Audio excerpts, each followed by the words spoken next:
And we are back once again, only on it's Last Call. Last Call of the Alcohol, only on the lastcallpodcast.com. And joining me here on location, well, he did what a lot of people you guys don't do. He ventured out into the wild. He checked out AEW Dynamite in his backyard. He also watched TNA and AMC, and he has thoughts, hot takes, quips, and everything in between.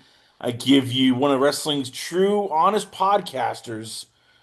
I give you from Jake's takes. I give you all Jake's. So Jake, let's kick this off here. So you went to AEW Dynamite, and already I can you I see the did. photo here. Let's start off here. We had a Darby Allin pack match, and Uh, you're watching this, live. So it's not like you can see you can like, oh, you turn the TV away, you can walk. You saw this. What was your take? And again, how much you talked about this on your show? Like, how much do you look at Darby and go, do you know you're gonna get crippled one day? Like, it's are you trying to kill yourself? one of my best friends and I are determining is it between like we have like a bet, like is it 2030 or 2028? Like not a bet, but like we're it's almost like who can how can it happen sooner? No, we walked in during this match. So I went, the whole thing was like Dynamite was at the so I live near downtown Phoenix, and there's the arena where the Suns play, which is where they went the first time they were here. Every time since, it's been at the like 5 to 7,000 person concert venue that's not that far from the place, like where bands who aren't going to play arenas are going to play. But they didn't say, like, it's got a lower level, a mid level, suites, and then two mezzanines above the suites. The suites were closed down, and so was everything above it. So it was a very, very, very intimate crowd, and it was only 4 light rail stops from my house. So I decided I would go. Tickets were only like $30. We bought them at the door. It wasn't bad.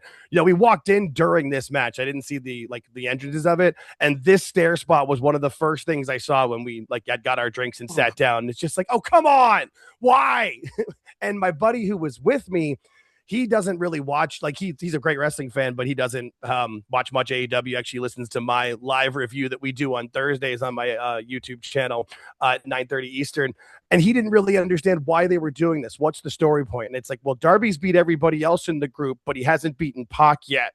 And like, that's the reason to, basically, basically risk your spine on stairs and on because it's a concert hall too. So the entrance was like the stage that the bands would play on. And then they have that like walkway path down to the ring. So you can't go to the apron or the outside. So they just land on that thing too. You could hear it too because it's a quiet place because it's a big concert hall with high ceilings. So you could hear that like on every noise. You'd feel for the kid, but he does it to himself. He does this on his off time too. You see him jumping in cars over buildings or lighting his brother on fire. He's just something wrong with that kid. So I keep asking people this, and they haven't given me a good answer. Why are they still feuding? Like I thought he beat John Moxley, and that signalized okay, the Death Riders are done. No, they're not done, and John Moxley's still wrestling, still winning. So And why is this feud happening? This feels like just so like, oh well, let's just throw them together. Like, talk me I out of here, because I'm trying to be nice. I'm trying. no, there's nothing nice about it. No, this how the John Moxley Death Riders garbage didn't end at what was it, All in July when he lost the title, because his whole thing is being like, he's Mr. Billy Badass and gonna run, we're gonna run this company and make everybody better and blah blah blah. But that really only works when he does it as champion. And then he came back after that one. It's like, all right, well, the whole thing started with Darby, so it ends with Darby, but it didn't. And then he like lost to Kyle O'Reilly twice by tapping out, and it's just and now he's a babyface. Where is any logic in any of this? And I try to find it because I try to enjoy the shows that I watch, but Dynamite's just so bad. It doesn't make any sense. There's no real logic. It's just matches, and we're gonna have these matches. Even the main event that I liked, which we'll get to, there was problems with that too. And that was a good match. That was the best match that they had that I saw of the night, but it's just doesn't make any sense. I don't understand. I try.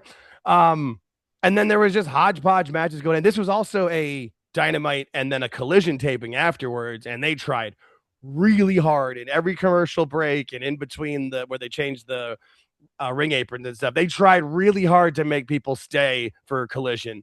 I'd say at least 30% of the crowd left when we listened to Tony talk to the crowd, and I'm like, well, we'll see what the first match is. And it was Jet Speed, who he had just seen wrestle less than an hour ago, and Hangman Page. And it's like, nope, we're out. And I'd be shocked if they didn't move everybody down into the lower level to at least make it look decent, but I didn't watch Collision. So getting back to this, and the spot is Yeah. one that bothers me because you had Steven Regal come out, or it was now William Regal, sorry, and he makes a impassioned, tweet saying, "Look, this is what happened to my neck. Yeah, I have literally nearly died on the table. I've nearly been paralyzed. I've been an alcoholic. Had to go rehab for pain pills because his neck and his back are just screwed up from taking bumps, getting dropped on the head. And this is a bigger guy who wasn't doing this. Right. And this spot and others feel like just AEW going to him like the middle double bird. We're gonna do. Screw you and your advice. Like, What do you know? Yeah, they're all about the middle fingers, and they're all about the middle fingers to veterans and stuff too. You hear that from plenty of different people in the company. Like, oh, don't worry about what the veterans think. It's all about us. And now, and I, it's sad because I don't even think I think they would still do this stuff without Regal saying that, but now it is a extra middle finger to him. Like maybe they'll do 3 or 4 spots instead of 1 or 2 in these matches for it. And it wasn't like he said anybody, he didn't name anybody specifically. It wasn't like he retweeted a video of a spot. It could easily have also been a message to like when Braun Breaker got dropped on his head during War Games. Like it's more of a blanket statement. And that's who Regal is. He doesn't get into the Twitter discourse. He didn't do it to start any shit. It's not like he's going to get more. It wasn't like he was going to read the replies and go back and forth with people. He posts and goes away. I feel like Tony has said more about it than anybody else because he's been interviewed. At least I've seen 2 clips from the million interviews that Tony does where he's been asked about it. Instead of just saying, that's Regal's opinion, we respect Regal and moving on, he's got to get in there. But we've never had a career-ending injury. Where's Adam Cole again? Just asking. I mean, at what point does Tony have to go to some of these guys? Go, look, you need to stop. You really need to stop because he claims that he does. Yeah, but they still do it. So either they don't respect him or he's lying. Because right. Yeah, I was on I think it was because I'm now a panelist on Toonie Talk Wrestling every Tuesdays with those guys at 8 p.m. Eastern. And I think it was the last one we were watching an interview that he was doing with Q101 in Chicago. And where he's got to talk about like where he said like the people will ask to do things, but the company tells them no. And like when and where you've had people jumping off of 18-foot ladders that were in the ring, either into chairs or through plates of glass and lighting people on fire. Where has there been any stop ever from at least the heads? I'm sure the producers want them not to do it. At least some of them, like Dean Malenko and Pat Buck and Christopher Daniels. But Tony's just like, no, let him. It'll be great. It'll be fine. And that's why, after the Continental Classic, there was 16 guys in the tournament, and I think like 10 are injured. So you watch this match, and after all of this, and look, I'm trying to, I'm of that crowd of, okay, I understand wrestling is wrestling. I try not to save, it needs to be more realistic because I get it, wrestling itself, pro wrestling itself has to have sort of like, a wink, wink, nudge, nudge. This is sort of a fantasy slash. Yeah.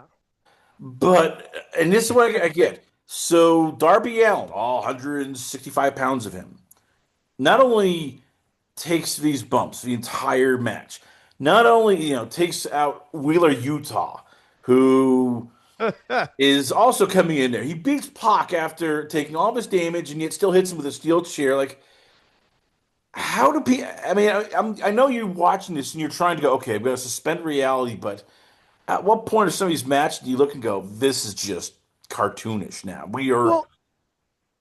Yeah, it's their spot fest. It's what it is. Like my co-host George always talks about it when we review Dynamite, of where the crowd is just waiting for the spots. It's almost like, like there's certain people that watch NASCAR just for the crashes and don't care about anything else. It seems like that because they're like, just this match specifically, they're sitting there waiting, and then a big move happens that they pop for, but there's no like wrestling's supposed to be telling a story. You're telling a story in the ring, and like during the baby faces comeback, the crowd's supposed to be getting up and like rumbling and starting to get into it and getting energized, as opposed to just here we're gonna wait and oh, he Pillmanized his ankle. Whoa, holy shit, this is awesome. And then they wait.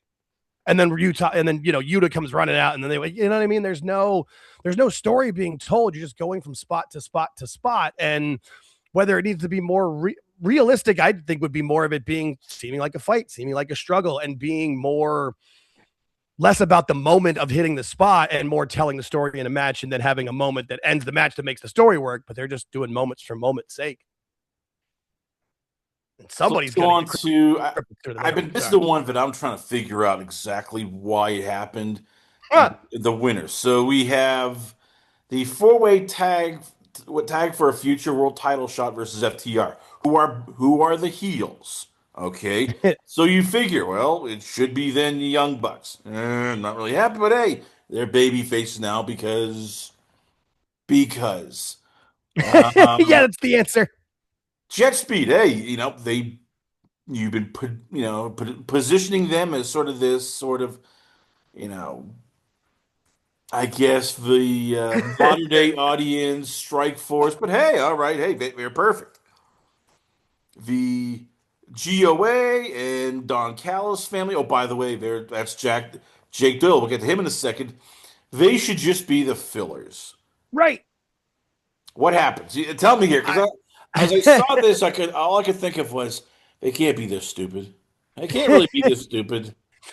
now I laugh because so this match start well I forget who came out first. It was Jet Speed or the Bucks or whatever, but I took that as an opportunity for a smoke break to go outside and hit my vape and just take a few because I didn't. First off, I kind of was thinking like you. I'm like, well, it's got to be one of the baby faces, and I just kind of assumed Jet Speed were going to win because in this world of AEW, the Young Bucks are the greatest tag team of the generation, and Bucks versus FTR is supposed to mean something in this company. So I didn't think they were going to do that yet. So I just assumed Jet Speed was going to win. And when we came back in, I did watch the match on HBO Max the next day so I could review it with it. But when we came back in, it was going right to the finish. And yeah, the Callis family won, who I makes zero sense at all to me. And then FTR comes out and they have a little heel face off that nobody cared about. I can remember, what was it, 2022 or 2023 when FTR's music would hit, and it's obviously a Midnight Express kind of like sound alike or interpolation or whatever, but that would get a pop. Like they used to, and they came out and nobody cared. Like we were still standing when we got back to our seats just to kind of see what was going on, and ended up sitting back down because nobody gave a shit at all. And then I went back and rewatched the match, and this is the epitome of a spot fest because since it's a four-way tag, you can just have spots over here and spots over there, and there was never any story at all being told. I guess we now know why Jet Speed didn't get put into it because of what happens with them later and with Hobbs and everything. But this match, no, it gave me nothing. I just couldn't care less. Initially, when I saw the advert, I thought it was like a 8-man tag. And I was like, why are the heels with the baby faces? What's going on? And then it's one of these more multi-man matches. I mean, I guess it was. Maybe this was the Maximum Carnage. I don't know. They kept saying Maximum Carnage all night, and we never saw any. So when you have this, and you have at least Jet Speed's, I guess, kind of over. Young Bucks are over. GOA, yeah, sort of over. Is the Don Callis family over? Or do they come out to like, I yeah? mean, there's too many of them. There's so many of them. It's interchangeable. And I mean, they just brought in Jake something, and they're calling him Jake Doyle, to team up with Mark Davis. And I'm sorry, but I mean, look at them. They're very interchangeable. The only ways you could tell the difference is because like Jake something's a little bit taller. Like if you just like hit him on the head with a mallet and fattened him out a little bit and shortened him, they're the same guy. Like I mean, I don't care. I just doesn't make any sense. And Jet Speed, Kevin Knight's got a lot of talent. There's a lot of talent in there, but I mean, Speedball is just an anchor on him. And similar with the Gates of Agony, Bishop Khan seems like he's a talented guy, and there's some good stuff in there. But when you have him with, I forget the other guy's name on the top of my head, and then Ricochet just doing no favors for anybody. But I guess he was out there on commentary. So you have this, and again, I'm trying to figure out. So, what's the storyline? Because it almost feels like because all I hear about is, hey, there needs to be stories. There needs to be like an angle. So, what the hell is the angle here? You have a heel team that nobody really cares about versus another And the heel team only that has titles, and I guess they're and the only feuding two heel or managers in the entire company facing off against each other. Like it makes no sense on any level. I mean, and they don't have a pay-per-view coming. I mean, I guess is one of the Callus guys from Australia because that's their next big show, right? The Grand Slam in February yes. in Australia. But I don't think either of them are Aussies. They're, as far as I know, I think what's the point? This makes zero sense to me on any level. And you felt that with the crowd, like when FTR came out and then they start beating each other up doing the free for all, like just no, it was just nothing. It wasn't like anybody was cheering for it or booing it. They just like were, which Bored. is literally the worst. So the rest of the so I'm going over the rest of the card. I want and it sounds like it's just matches for the sake of matches here. I mean, you Yep. had the Babes of Wrath taking on the Triangle of Madness. By the way, Chris Statler is with against the Babes of Wrath. Yeah. Will I, Stekla spears Statlander, who shoved Willow Nightingale out of the way, setting up the pin. Again, this feels like just okay. So I get. That's how you set up Thekla versus Statlander, but that is Thekla over, or is she just one of another people they just signed, and now we're going to push her now quickly and get her to a title? Like I'm so I trying will to say understand this year because it just no, seems like there's no plan. there isn't. And you're right, though. It is, they are trying to establish Thekla as some sort of threat or challenge or whatever. But, and I said this on my show on Thursday, but I've been going to wrestling shows. The first one I went was Raw in September of 2000, was here in Phoenix at the Suns Arena. That was the first show I ever went to. And then I went to the one like in March, later in March of 2001, right before Jerry Lawler got fired. But this match, the women's match, was the quietest match I've ever heard, like in my life, crowd wise. Like I even tweeted it out. Was this match is brought to you by uncomfortable silence? Like you could hear, and I wasn't in the initial section of crowd. I was in like the mid level, right above them. Like if you look at the audience, you can tell there's some people back there, but they darkened it because there was a lot of empty seats. But you could hear like every tap, every touch. You could hear them like yelling. You could tell they were talking to each other. We couldn't make out exactly what they were saying, but you could hear that they were like, you could hear their whispers. It was so quiet. Like it was, and it never, like it kind of picked up at the end because people knew it was ending, but nobody cared about this at all. And it's not, I mean, it's not even the town's fault. I mean, the Sisters of Sin, with it being Julia Hart and was it Sky Blue, they're just Thekla's lackeys. And then, like, I will say the Babes of Wrath, like, Willow is over. It just didn't Like make any sense. And Statlander just kind of seemed like, what are they, like the spare prick at the wedding or whatever, like it was just, yeah, the third wheel and a half on that. I just didn't make any sense to me at all. And like I said, I've never heard a quieter wrestling match. And I've been going, I went to Raw in June at the Suns Arena where Jey Uso lost the title to Gunther, and I was at the SmackDown at the beginning of last year where Tiffany cashed in. So like I've been to plenty of shows. I love going to shows, but this was a slog, and this match hurt people's feelings. we also had, and I'm reading over all this here. We had Hangman Page versus Brian Keith, who I guess is now the bounty hunter, and he's going to collect the bounty on Hangman Page.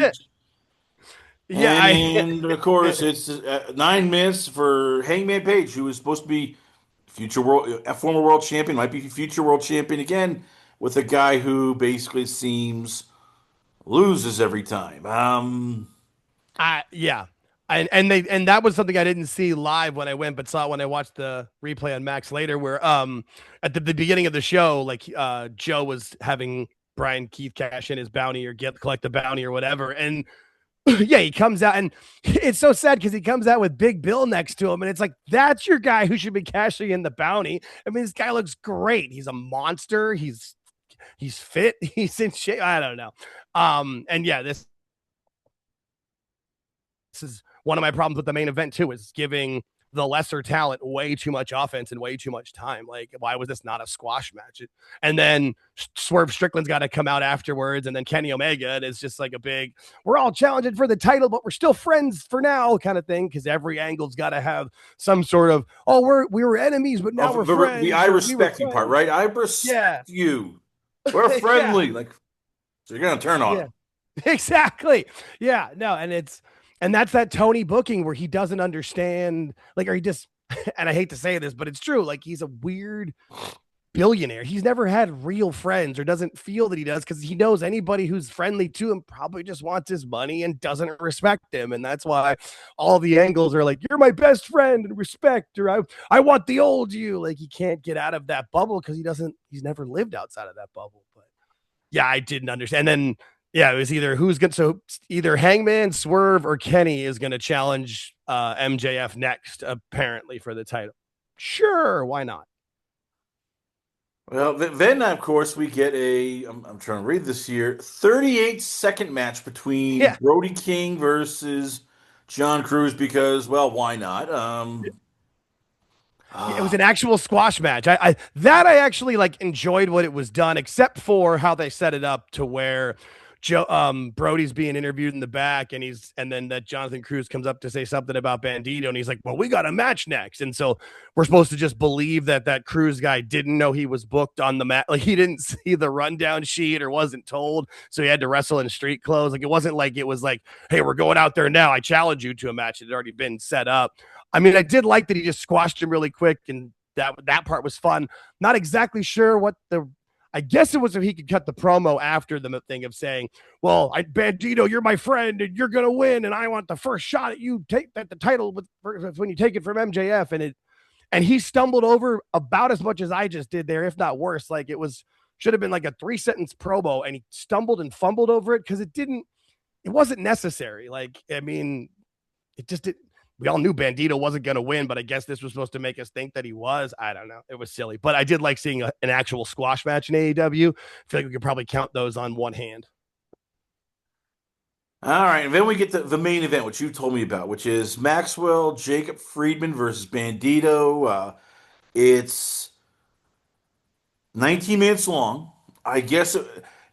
So here's what I guess I want to know: was this a good match, or was this one of those matches where they do a bunch of moves, they don't really sell much, and it's just sort of like almost a dance?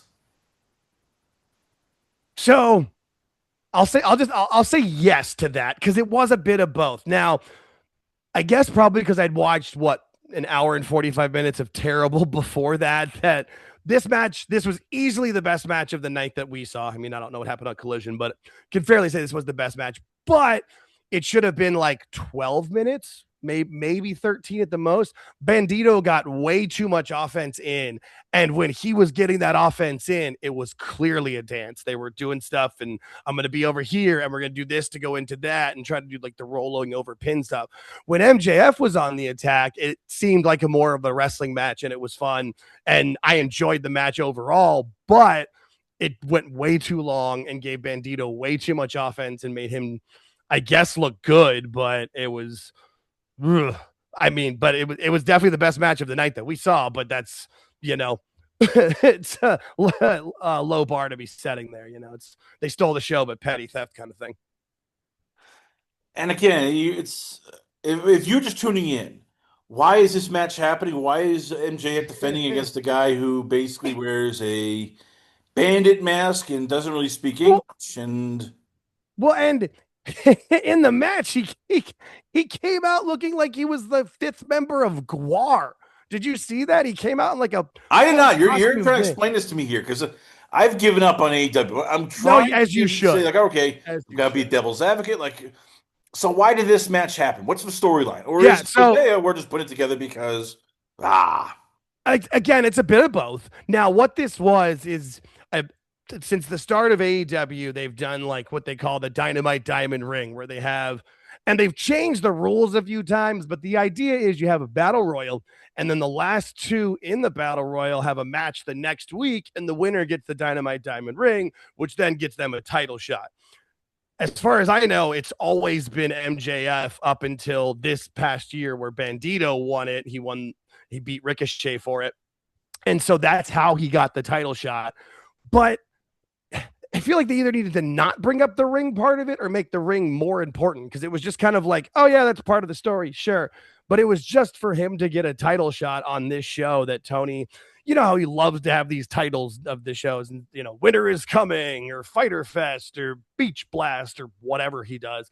And those are really important to him for whatever reason. I do not understand that. But but if you, it's hard to really explain, but if you know Guar, they've got the big costumes. Like, that's what Bandito's was. He was a wrestling, and it was from it was all upper body that he had. He even had like a little sword kind of thing that said Bandito. Not even a little sword. It was like a broadsword that said Bandito on it. Like, I was baffled by the whole thing. And then MJF had like a big banner when he came into his entrance to like set up. They tried to make it as important. They tried to give it that was it the big fight feel, but you knew MJF was going to win. I was happy to see MJF wrestle. I'd only been to one other AEW show when they came here in 2022, and MJF didn't wrestle on it. So that was cool to see, you know, but it was definitely way too long. Bandito got way too much offense in. And then MJF cuts a promo at the end afterwards that puts Bandito even more over. Like, yeah, it was a tough match. You're going to be a champion one day, so I have to attack you. And it was, I don't know. I don't know what Tony sees in Bandito, but I don't know what Tony sees in a lot of the little guys. I have always said that Tony Khan books little wrestlers like like Vince McMahon booked big wrestlers. Like, he just loves the little flippy guys that can do all the cool stuff because that he sees himself in them, just like Vince saw himself as a 6'6" bodybuilder. All right, so here's the big question. What is your grade on this? Because this will get to our second sort of promotion later on. But if you had to give a show a grade, would you give it like average, very good, good, excellent, or just like meh? I would say more. I would probably go with like low C, high D. Like, it passed. Like, it was a passable wrestling show. But I mean, had I been there by myself, I probably wouldn't have had nearly as much fun. Like, my buddy and I are making jokes with each other and stuff. And I mean, I do love wrestling. I've always been a fan of professional wrestling. I love the show part of it for it, but it was like, to compare it to a WWE show, it's zero comparison of it. And then, like, you know, Tony coming out before the main event to try to pump up the crowd and come out in the middle of while there's tearing down the Dynamite stuff and setting up the Collision stuff, trying to pump up the crowd. And even the crowd, I kind of feel like there's some of them there that are like full on sicko and hardcore, but I feel like there are more people that are kind of like me that are just wrestling fans and are going to go and are just kind of playing along, because they did at least two different times, did a All In Phoenix chant to Tony. So he would do like where he like throws the mic up and down and does the Hogan ear thing it's an interesting idea. But when they had Double or Nothing here in May, well, in Glendale, it's like 30 minutes from downtown Phoenix, but it's right by where the Cardinals play, and it's in the arena where the Coyotes used to play. I like to call it the not hockey arena, but that place holds, I think, 13 to 15,000, and they had under 10,000 for Double or Nothing. So I'm sorry, guys, but All In's not coming to Phoenix, let alone the fact that pay-per-view is like in July, and nobody is coming to Phoenix in July. That's when we all travel. That's when we all do our vacations here, because it's 114. Well, just according to several of the sites, Cage Match, of course, and 411, it was a very good show. It got like B plus, some A minuses. So again, you follow this here. You do it better than I do. Why is it that when you have a show like this, which, as you said, people are not being sort of engaged in, they're bored, the action looks sloppy, there's still this media event. It's like, oh, it's great, greatest thing ever, woo! This is awesome. I mean, and we all know that doesn't come from them being pro AEW. It comes from them being anti WWE, especially in like that media areas, because WWE, they keep most of their stuff in house. You know, if they're going to have an interview, they'll do it on their own pods. They control their own stuff, if for nothing else, so they make all the money off of it. So the people that do the interviews and stuff, or that want to be reporting on things or get breaking news, they're not getting shit from WWE, and really haven't since like what, pretty much since Vince left. And it's their way to lash out and attack. I mean, you've seen it, or certain things will get in bed with AEW. Like I noticed it when a little bit. It was the first All In London, and then definitely with the second one. That's when. I mean, I know a lot of the British wrestling channels were already like anti WWE and on AEW side, like What Culture and Wrestle Talk and stuff. But there were a few that were still either not that bad or just kind of like mid level. But through AEW coming out and giving it all that access and them accepting it and taking Tony's money or whatever, they've all kind of turned with it. And that's why, I mean, that's why I don't follow like any of them and I don't care about the news or the sources because there's none of them really that have any, journalistic integrity. I mean, I guess PW Insider still does, to a most point, but I don't pay that much attention because it's all crap. And that's why they all just want to push their narrative. And that's why you get guys like, Dave and Sap and Ibu and whatever, all blocking anybody who actually challenges them because they know they've got no leg to stand on. It's a house of cards. Well, you were there, so you heard the Yep. announcements. So let's start off with this. So it disappeared on us here. So from this, we have Jet Speed in Hangman Page came out. And they declared themselves, hey, we are the new trios team. We're challenging from a trios titles. Why? Why is this happening? No, Because you're trying to paint Hangman Page as already he's going after MJF. I guess he still may or may not have unfinished business with Samoa Joe. But hey, let's just let me partner with these two guys who I have no identity with and get them for the Trios Championship.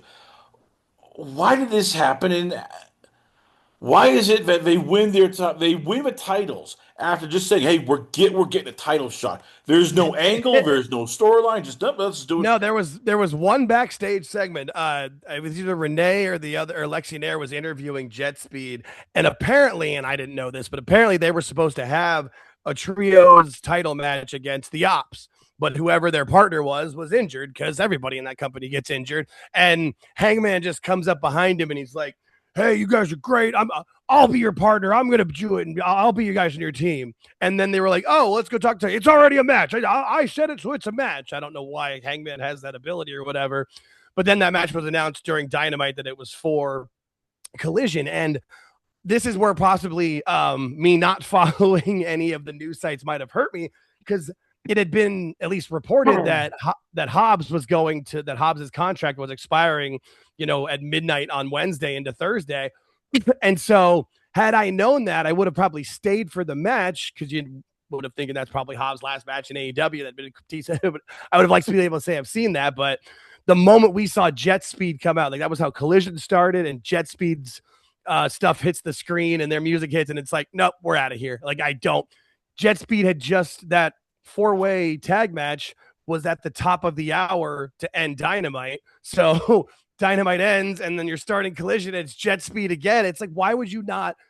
The fact that they didn't put out anybody else. There was other matches on the card. Like I know Mark Briscoe had a match or whatever, or even like the Timeless Love. But anybody who wasn't already on Dynamite, that's just stupid booking. Like you show people they haven't seen yet. Like the moment we saw Jet Speed come out, and it wasn't just us. Like I said, I'd say at least 30% of the audience was just like, yeah, pass, we're out of here.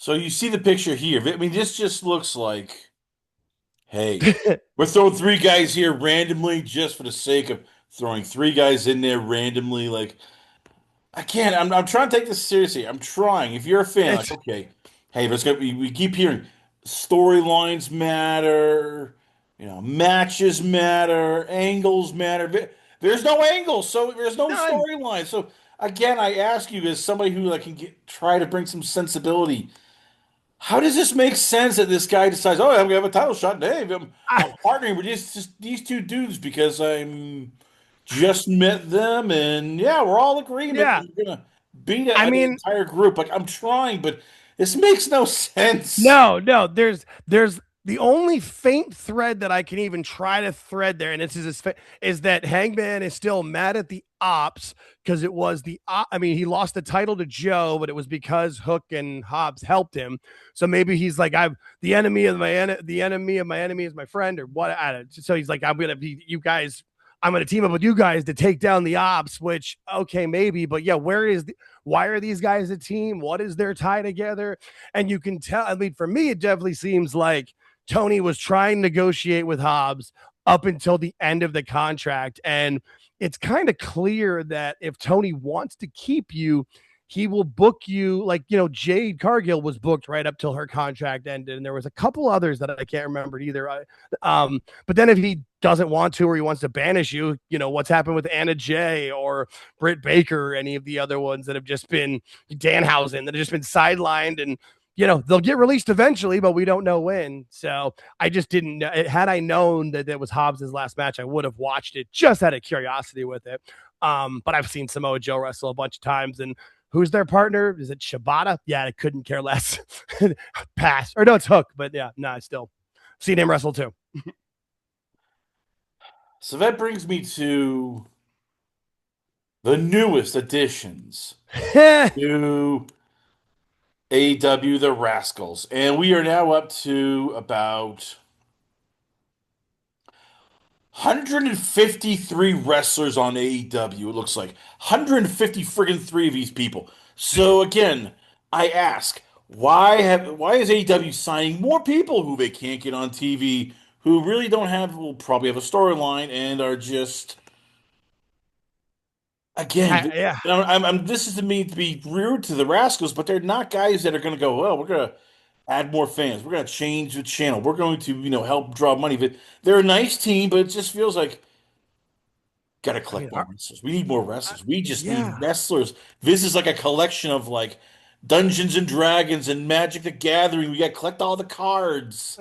Gotta get them all. No, and here's the thing, like I don't have so much a problem with the Rascals, but I've never really like, I don't know what differentiates them from any, like, with Jungle Boy or the Bucks or Jet Speed. Like, it's all kind of the same. They're all, you know, guys that are short and skinny and can do cool moves. But I mean, for me at least, like Wes Lee, the one in the middle there, for like, there was a point in time, like right before he got injured in NXT, that he was getting over and it was being kind of cool as a character on his own, and then try to do the heel stuff that was working a bit. But I mean, there was a reason why he got let go by WWE. And then, I mean, with the Zach Wentz stuff too, I also find it funny how, pumped AEW fans are now. And what was it, like maybe 3 years ago, they were talking about a picture of him from 15, 20 years ago or whatever that, was so offensive and so terrible. And the picture was what it was. But the fact that none of them are mentioning it now is my issue with it. Like, keep that same energy, but they never do.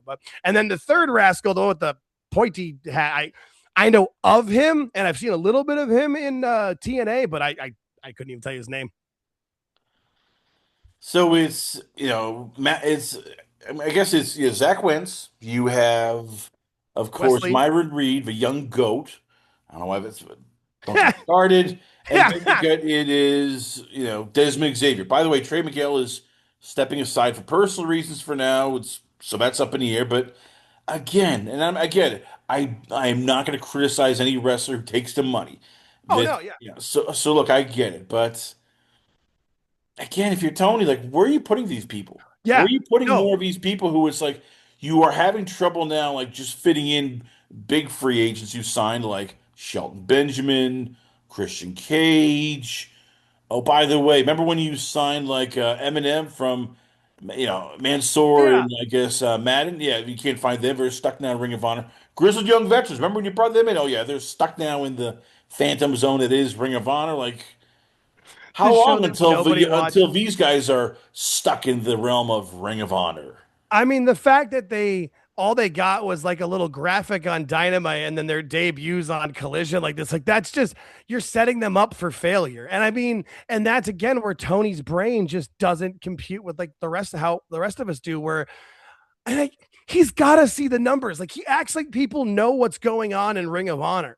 Like he's got to see how few people actually pay for Honor Club and then the pay-per-views. I mean, I'm unless he knows that a lot of people are on the pirate ship or something, I don't know what he's thinking with that. Of like, why Ring of Honor isn't on just thrown on YouTube so that eyes can get on it and see, and then maybe people can get over there and you bring them up to the big show or whatever with it. But this Ring of Honor, no, the Phantom Zone's probably the best way I've ever heard it put. It's just you're there, it's like a wrestling purgatory, man. There's just no point.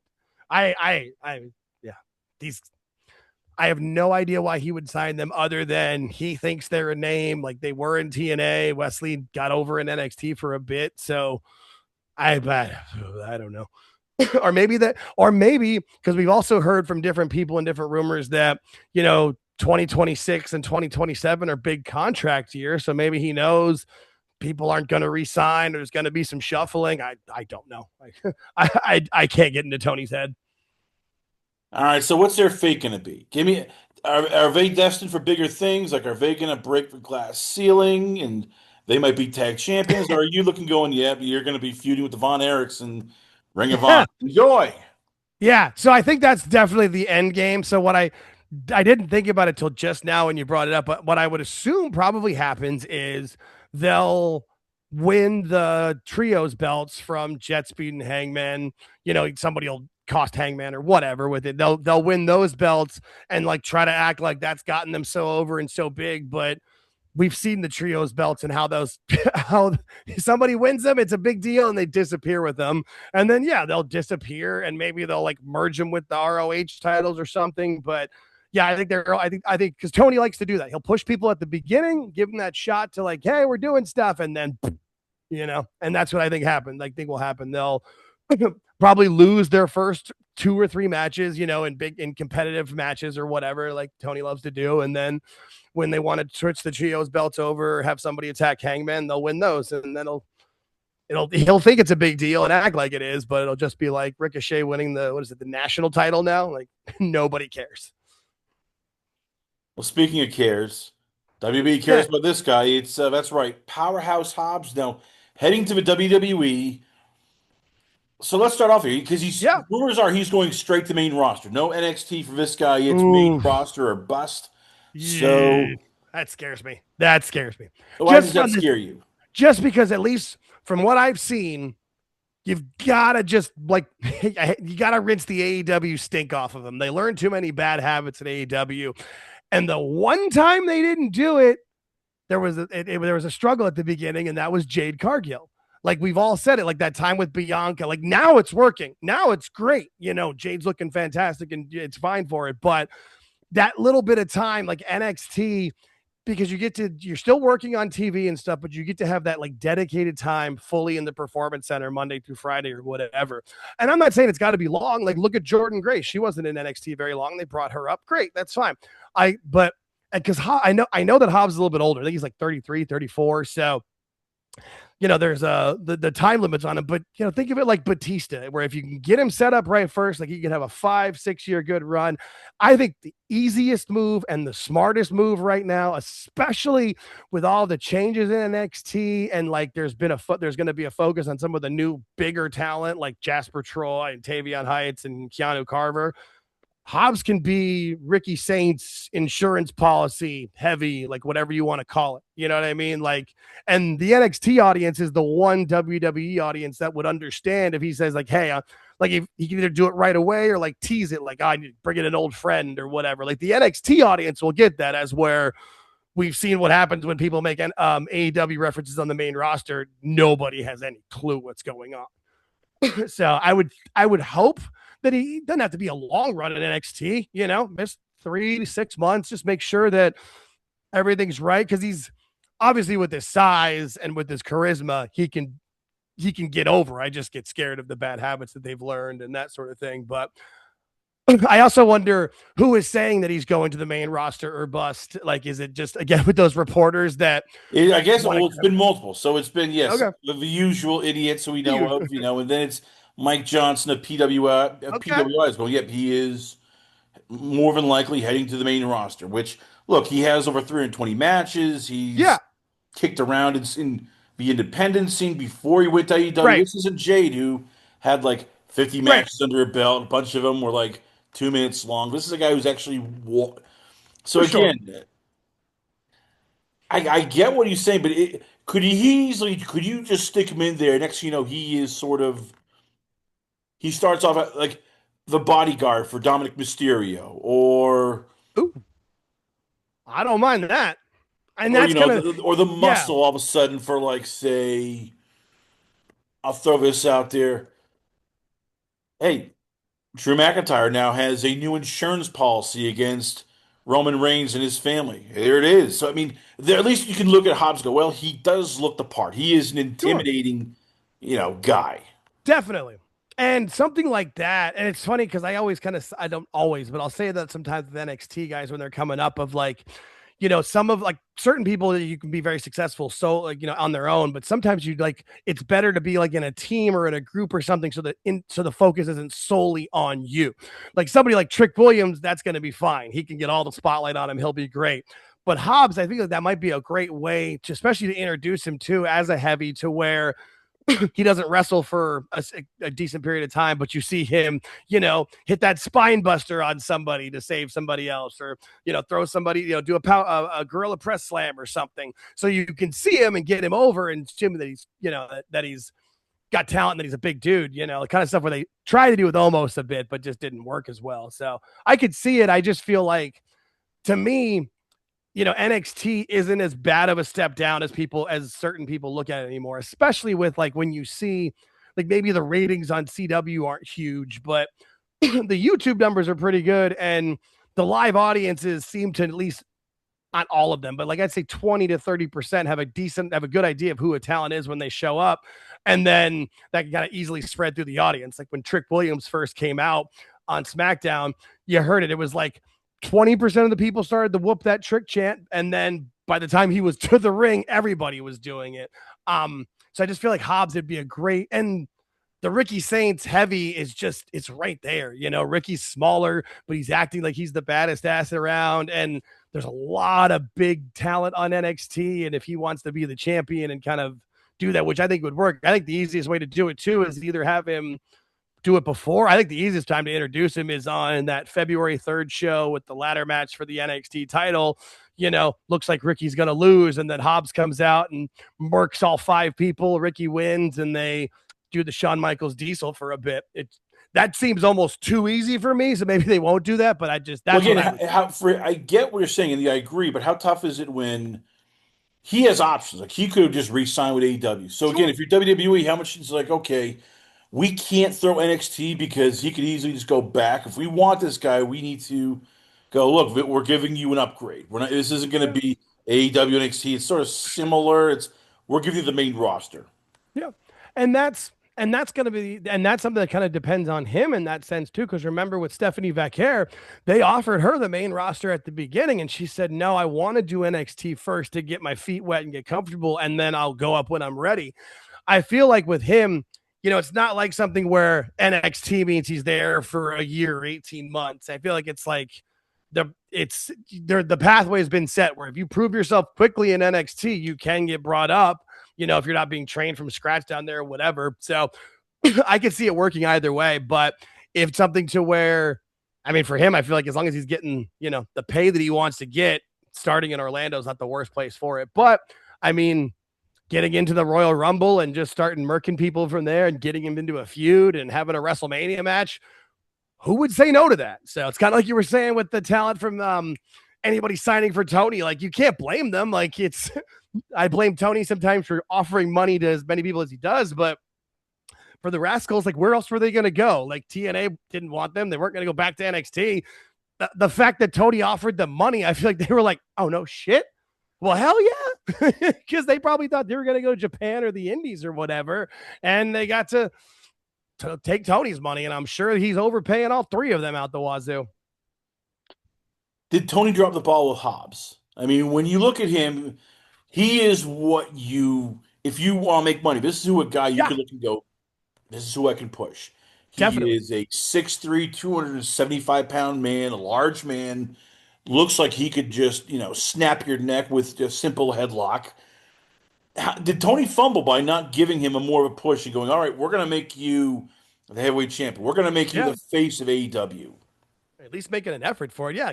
Hey, according to the T-shirt and he's big, black, and jacked. No, I absolutely think he dropped the ball with him because there's been, I don't know when it would have specifically worked, but he's never really broken out. I mean, what is the difference of his character like as of today when and then when he was in Team Taz? You know what I mean? Like he's still essentially the same guy where he was. There was they never. I feel like they tried to with the Book of Hobbs kind of stuff, but like most stuff with Tony, unless it's like Moxley making him drive it down or like one of the people that Tony puts on his super pedestal, like Omega or Osprey or now Swerve, like he just kind of forgets about him and it just goes away. And that's definitely what happened with Hobbs. And that goes back to what I was saying about Tony books little guys like Vince booked big guys. Like, I just think Tony doesn't know how to book the big guys to make it be successful. I mean, look at Wardlow when he beat MJF and at Double or Nothing that year, and then he's getting into a feud with the lawyer Mark Sterling and security guys. Like, there's again with the storylines, just doesn't build or grow to anything. And Hobbs is a prime example, which is why I feel like Tony probably threw the money, tried to offer him as much as he could. And Hobbs is like, I'm not doing it. I want to take my chances and go to WWE, which is why I would think if he's smart, he would want to do NXT for just a bit. Let me prove myself down there. Let me get comfortable. Let me acclimate to a new system. Let me get through some orientation stuff and figure it out. And then when it's ready, bring me up. Because I feel like, he believes in himself and thinks, he's got 10 years left of his career and to do that there. But we will see. It's very interesting. I was kind of surprised that they didn't that he didn't somehow, like, even if he signed with WWE, like have him show up on TNA on Thursday somehow. Just do it. You know what I mean? Like that would have been funny just so he could pull like the old Rick Rude and be on the taped Raw and the live Nitro. He would have been on the I mean, I guess they could have done it with SmackDown too, even though it was in London, but being on Impact or SmackDown before he would have lost the belt on Collision the next night would have been kind of funny. So that leads us to our next topic. That's right. So you saw it and other people did. And well, this has been the most controversial, I guess, sort of debut I've seen in a long, long time. TNA on AMC.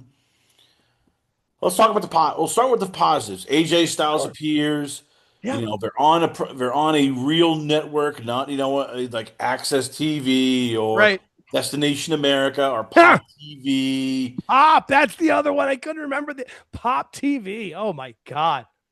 I mean, they're Yeah. on a network, No, yeah. and they have a champ. Their champion is now, of course, Mike Santana. They have new tag team champs. This all happened on the first ever episode of TNA on AMC. So let's start with your just initial. Sure. You saw the full episode. Yep. Is it good? Is it horrible? Is it okay? And why are the critics just so anti this episode sucked? Yeah. No, and those are some great questions with it. So the first thing, yeah, you nailed like the fact that like if you not many people have cable packages anymore, but if you have it and there's like, 4 tiers of your cable package options, it's not like AMC is only on the most expensive or the last one. They're on the initial platforms. They're like, back in the day when it was like channels 1 through 99 or whatever, like they were in the initial, they're in the real channels with it. So it's easy to find. Also, the AMC Plus app is easy to access and it's like I don't personally have it and pay for it, but it's in my options when I hit my apps on my TV and stuff. So it's right there. I think and to answer the question about why, and again, it's a lot of the critics who are so very pro AEW and so anti WWE that makes them pro AEW, that because it's attached to WWE or because it could threaten AEW, there's just no chance it could be any good at all. Like I saw, what was it? Conrad Thompson posted like, oh, they're never going to compete with them. It's just a money thing. No chance at all. Blah, blah, blah. And it's like, that's one way of taking it with it. The way I kind of looked at it, because the show wasn't great and but it wasn't horrible either. It was TNA. I've watched, I've had somebody gave me like their password and stuff for the TNA Plus app to kind of help me out. So I've seen not every episode of Dynamite, but most of them since Bound for Glory. Like I've been trying to keep an eye on it. But just so I could talk about it on my show with George and different things with it. And this is the TNA product. Like it's not as flashy and big as WWE, and they don't have the budget of AEW, but they maximize what they do have. It's one of those things where AEW, they have this great budget, but the booking's in complete shambles. I'm not saying that that TNA has got the booking all together and straight and know exactly what they're doing, but it's much more coherent. They've got a much better plan. They've got a much smaller roster to concentrate on. And from what I've kind of seen, most of the complaints about was the look and the production and that kind of stuff with it. And it's like, that's what AMC paid for. And also, like, aren't they on that like 60-day probationary period? Do they not get any of the money till after that? I don't know how any of that works. So it's kind of where I'm just like, where I had low expectations. I think that's the other thing I've seen a lot of, is that people that are complaining were expecting so much more out of this. And, it's going to be a gradually building process with it. But I mean, overall, the show, AJ Styles leading it off the show was fun. The main event was very, very good. Some of the stuff in the middle, some of it wasn't bad. Like the stuff with, Fandango retiring is a decent storyline with it for him. And then, the Iconics losing the women's tag belts to set up a feud there. Like, I was fine. I wasn't expecting it to be the first Raw on Netflix from the Intuit Dome with all of the technology stuff, but it also didn't look like it was in a too janky of a building. Like it wasn't a giant arena, but it was a decent place. I didn't think it was bad. I didn't think it was great, but it met my expectations. I would give it like a solid B minus C plus, somewhere around there. It got like 0.0. It got from people like 1.87 out of 5. Like they were just Right. visceral. Even Eric Bischoff, who is a little more positive TNA, is basically said he tightened it up. Hey, I reduced the amount of backstage promos because they don't have many people who are that good at it. Nor do they have producers know how to produce it apparently. And we'll get to that in a sense, but I mean, I look at this, it's like, okay, so how is it different, vote, from anything that's not WWE, which they spend like 3 million per week on SmackDown and Raw. Right. They spend double that on a pay-per-view. I mean, you are talking big money in terms of Right. production, in terms of writing, in terms of, graphics and choreography. Like Got this to spend is, money to make money. Yep, yeah. absolutely. So that's my guess. That question, like, what are you expecting when TNA is a budget of $10 million? There's no probationary period from what I've read, but still, it's 10 million doesn't cover much. It's literally like, okay, Right. well, we're still shopping at, the Dollar Tree store compared to WB that's shopping at Saks. Right. No, and that's kind of where I was thinking, where people's like expectations, like that's what I kept saying. It wasn't like they got this giant influx of money all of a sudden. And I don't feel like AMC, like I don't think AMC really is upset because AMC paid for this. Like that's not like they didn't know what they were getting. This is what TNA has been at least the last, 3 to 5 months that I've been watching of it. So and I don't think AMC is like dying to get, 1 million viewers out of this. I don't know what they normally get, but I feel like if they get, 100 to 500,000 viewers, that's pretty decent, I would think, from what I know of the cable networks and primetime and all that kind of stuff with it. And it's not even, it's primetime, but it starts at 9 o'clock Eastern instead of 8. So it's just, I don't know. I think it was what I expected it to be, but I didn't expect it to blow me away. I expected it to be a, level setting, kind of get in there, introducing people, getting people to know who they are. And I thought was good too, was being able to have the WWE kind of tie with it, so that when I forget what she calls herself now, but Sonya Deville came out to be like the second GM, with the heel GM, with so Santino can be the babyface GM.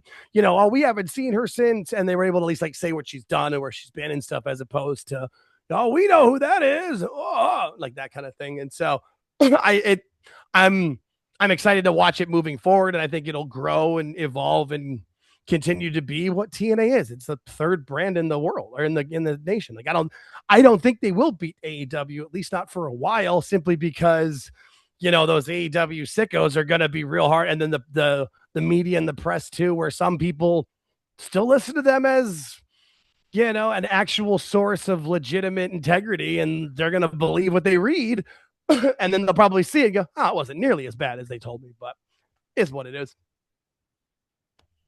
So we had, as I said, we might have new tag team champions, the inspiration. This draws me to what Bischoff has complained about. Like they have Elena Black is now with Oh, yeah. TNA. They signed Daria Ray with is now TNA. She has a presence. She can do backstage promos. Yeah, You she was look at a very lot good. of his talent, and it is young. It's from the indies, whether it's Yep. you know M by Elegance, Heather by Elegance, Oh, for Mr. sure. Elegance. You have people like Harley Hudson, Mila Grace. You have Leon Slater's a child. Absolutely. yeah. So again, I get they don't want to have backstage live segments. You want to have people who are trained in this, but again, how do you train people if you're not giving them a chance? Right. Look, That's this my isn't. thought. Yes, I Yeah. know. There is no promo school if you are not Right. part of WWE. It's Yeah. basically trial and error. So again, what if you're Trial by TNA? How fire, do you baby. sort Get out of there and do it. Yeah. train these kids when Right. there is no training wheels here? It's just you go out and you try to figure it out. And that's where I'm also kind of like, and again, I try to enjoy what I'm watching, and I'm not going to jump to judgment either. I feel like so many people in anything, whether it's sports, wrestling, politics, movies, any entertainment, where they're like, no, this is my initial thought, and I'm sticking to this. You know, facts be damned. And I feel like so many people, at least what I've seen of it too, and I didn't see all of Bischoff's quote, but I feel like a lot of where people were reporting on those things are saying like TNA's dead, there's no chance after one episode, which I mean, I guess that did kind of happen when they tried to compete with Raw back in the day, but come on, that was stupid. They're not going head to head with AEW. They're not going head to head with anything. They're trying to do their own stuff here and give them some time. Now, if after, come March, it's worse or not getting any better, or there's, terrible storylines or nothing's making sense, okay, we'll talk about it then. But I at least need to give them a chance. It's like most TV shows, like some start off really hot, but most it's a build. They have to grow to the audience, which a lot of networks don't let them do anymore. It's like, oh, if you didn't bring in all the viewers by episode 4, you're done. And it's like, well, give it a chance. We've seen that with a lot of shows back that'll get, they got canceled and they find an audience later, and sometimes they call to bring them back, or at least the DVD sales would do well. So I want to at least give TNA a chance. I wasn't offended by anything on the opening episode. It wasn't egregious. I kept watching, and I will watch this next coming Thursday and see how it goes. At least give it a chance. But if it's shit, we'll say it. It's shit. All right, so I'm glad you brought up the storyline because I've now seen like people who suggested to me when I complained about this, like, oh, we need better storylines. Well, what's the better storyline? Well, Mike Santana should turn heel. Huh? What? Wait. What? I mean, like, after he gets done with Nick Nemeth, he should defend him top, but he should turn heel midway. Yeah, let's turn Moose heel. Let's do again. Like, and I'm trying to. I'm not saying TNA creative is good. It's okay, Yeah. but again, like, who are you getting to come in here? Who is there that you can think off the top of your head that A can write good storylines, B is available, C Right. is going to do it for probably not a lot of money. Like this is not WWE money. This is TNA money. So, like Jake, off the top of your head, is there any? How many good bookers are there just in general, and how many of them can TNA actually afford? Yeah, because if there was anybody, Tony would. Well, I guess Tony probably wouldn't because Tony wants to do it himself. But no, I don't think they're really. It almost might be something to where it's almost like it's almost like a growing area for like people that WWE thinks maybe could be writers in the future, or somebody that's just out of college, and we'll start you here with your writing before you get up to NXT and through the main roster and stuff. Because I don't know if there's anybody. I don't really know if there's anybody that can. I'm not sure who would even be left in the, because that's one of the things that happens when all the territories died out, and that's left us with the indie promotions. It's not like there's been anything that's really been great or long term that people have been really excited about. So I don't know if there really would be. You almost have to like find people that have certain skill sets that you can train them to do this almost, if that makes sense. And even then, like, how many people actually know how to like write for people? Like, And it's for one thing to write television. for wrestlers. Okay, wrestlers doing wrestler stuff. And then credit to BQ of a negative BQ. He's like, yeah, no, only very few people know how to write like actual stuff. Of course, he points to Vince Russo, which if Oh you thought God. TNA was under fired now, if they had brought Vince Russo in, that would have been just like, take some napalm and throw it on the company and burn the whole thing down. People would show up in torch and pitchforks for a Yeah. third Vince Russo run, not second, third.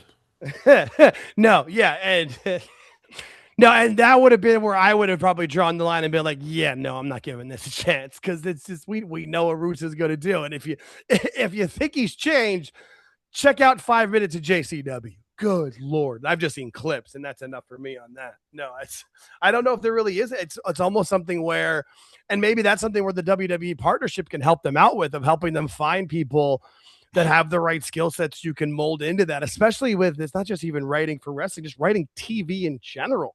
Since I mean, TV is such a dying art form anyway, with it, especially like trying to do live and that kind of stuff. It's a whole different world that's just not as prevalent anymore with folks, and not as there's not as many people that do it. So you might have to. I think that's probably the best bet is figuring out who has the skills they can train to do it.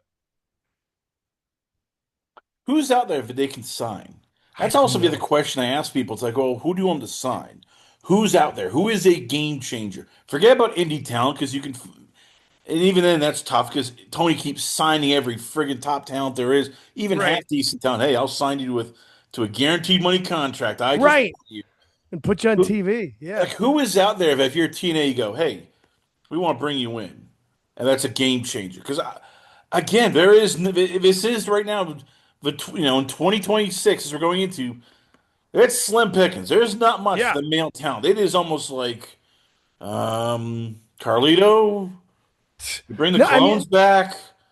no, I mean that's why EC3, I you want to was. come back at age Yeah. 43? Like, Oh, yeah. No, and that's why I was shocked that I still thought Miro Rusev. I thought Miro and Aleister Black would have been perfect to go there first. You know what I mean? Otherwise, when you've got him in WWE, when was the last time we even saw Rusev? He hadn't been on TV since the last time was now tournament. And it's just like they're part of the scenery in WWE. But if you brought them down to TNA, like there's a chance. I'm not saying they would, but there's just a chance they could do something to get over with it or go bigger. I mean, Powerhouse Hobbs would be another good one in the sense of it, but with his age and probably needs to be in WWE in the main roster with it. But yeah, I don't really know who else that would be that could, because I don't know the other contract status of where people are whose contracts are ending or whatever. But I was shocked when Rusev showed back up on WWE TV because I thought for sure he was like the prime perfect wrestler to go to TNA, be dominant, be the world champion, beat people up, get people over, that kind of thing. But clearly I was wrong about that. But also too, I mean, if he might have been negotiating with both of them, and what's offer you going to take? yeah, I mean, so again, that's if the TNA has to, and I hate to say this, but they have to shop at the bargain basement. Like, okay, WWE don't Absolutely. want you. You don't want to go to AEW because it's a cesspool. So here you go. Like, again, if you are TNA, do you have the money or willing to spend the money on a top guy? And who is that guy? Like, Yeah, it's that's the tougher question. questions than both you and I can agree. Like, yeah, there's not much. No, because I mean, yeah, and anybody who's like possibly like young and could be signed with that or whatever, WWE is going to have the eye on them. Or like Leon Slater's a prime example. Like he's getting over and doing great things in TNA, but when's that contract end? Because we know it's going to be a Joe Hendry situation where it's just going to merge right over. And great for him, it should. He's a great talent, but who's the next one within there with them? It's slim pickings for sure, but I'm wondering too if maybe you might start to see, like, I don't know how the WWE contracts are structured with it or who's left, but there might be some people that may be better off to leave WWE and go to TNA, and then you're still kind of under the WWE umbrella. And if you get over and do great stuff, you can maybe being brought back. I'm not sure with it, because how many people are going to be doing, like what is it, Otis and Tozawa just kind of floating around and going to be fodder for the Usos, and then you've got Tyler Bate and Pete Dunne as Rayo and Bravo, the Americanos. So I mean, great for them to be getting work and still doing stuff, but eventually contracts are going to run out, and then what? It's kind of like, where do they go with it? And even like that's, I think, I wasn't surprised that Cardona went back to WWE, but I don't think he'll ever really. I mean, he says he wants the world title, but I don't ever see that happening for him there. And that's where I thought he would have been a perfect kind of TNA guy, where he could be a main guy in TNA and then do shots in NXT, do shots on the main roster stuff, but a full main roster guy all the time. I mean, guess he gets to travel with his wife, but not really great for his career. All right, so let's get to the final segment. It's Mike Santana's a champion. He won at TNA Genesis.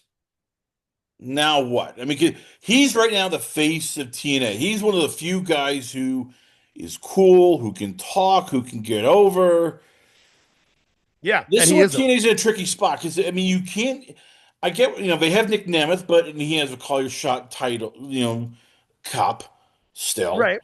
You've already burnt through Frankie Kazarian for now. I mean, I get, at what point do they look and go, wait a minute here, we got a problem because again, it's sort of who can you bring in? Who do you match him with that makes how Yeah. do you tie a storyline in when he's already faced Ali, Moose, Frankie, and now Nick Nemeth?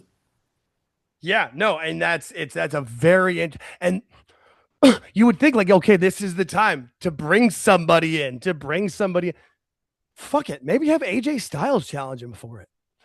Maybe like, and like, I don't know why. Like, I don't know if they have another pay per view or whatever coming. I just think I don't know if there's another name they can get to come in, because it's got to be somebody fresh, somebody different, and then I mean, I guess maybe somebody from NXT could. I don't know, but anybody who would have said from NXT is now on the main roster, so So I guess I that's don't the know. question that we have to ask. Like, when do they feel comfortable sending main roster talent over for like a long period of time, whether it's several months to a year? They have over 100 now, 15, 120 people on the main roster. You cannot fit all those people. You will have people sitting in catering. And I get it. There's contracts, there's injury. You still have plans for AJ because it's his retirement from the WB Right. this year. But again, at one point, if WB is serious about helping prop TNA up and they want to keep this partnership, like at what point do they have to go like, okay, we need to start sending main roster talent over because A, they're getting pissed, they're just not doing anything, and B, we have too many mouths to feed and TNA needs bodies.